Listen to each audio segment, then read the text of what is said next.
मुझे सिर्फ तुमसे बात करनी है, रोक लो। ये हमें बचाएगा।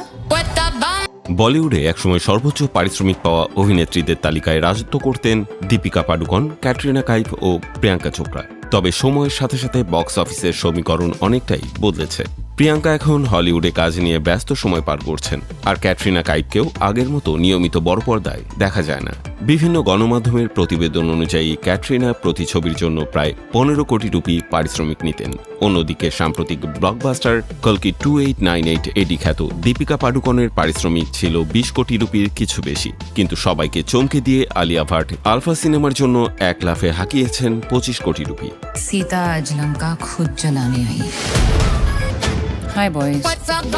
এর মাধ্যমে ক্যাটরিনা ও দীপিকাকে স্পষ্ট ব্যবধানে ছাড়িয়ে এই মুহূর্তে বলিউডের সবচেয়ে দামি অভিনেত্রীর তালিকায় শীর্ষে চলে এলেন আলিয়া। কেবল আলিয়া ভাটই নন, আলফা সিনেমায় বাকি শিল্পীদেরও পারিশ্রমিকের তালিকাও বেশ চমকপ্রদ। অ্যানিমেল সিনেমার ব্লকবাস্টার সাফল্যের পর ববি দেওল এখন নতুন ফর্মে ক্যারিয়ার এগিয়ে নিচ্ছেন। এই সিনেমাতে তিনি আলিয়ার বাবার চরিত্রে অভিনয় করছেন, যার জন্য তিনি পারিশ্রমিক হিসেবে নিয়েছেন 6 কোটি রুপি। এছাড়া সিনেমাতে গুরুত্বপূর্ণ ভূমিকায় রয়েছেন হালের সম্ভাবনাময়ী অভিনেত্রী শর্বরী ওয়াঘ। যশরাজ ফিল্মসের মাধ্যমে বলিউডে অভিষেক হওয়া এই অভিনেত্রী ছবিটির জন্য প্রায় 3 কোটি রুপি পেয়েছেন। একই অঙ্কের পারিশ্রমিক অর্থাৎ প্রায় 3 কোটি রুপি পকেটে পড়েছেন বলিউডের এভারগ্রিন অভিনেতা অনিল কাপুরও। পাশাপাশি স্পাই ইউনিভার্সের অন্যতম জনপ্রিয় চরিত্র কবির হিসেবে সিনেমাটিতে বিশেষ ক্যামিও ও অতিথি চরিত্রে দেখা যাবে ঋত্বিক রোশনকে। তবে তার পারিশ্রমিকের অঙ্কটি এখনও আড়ালে রাখা হয়েছে।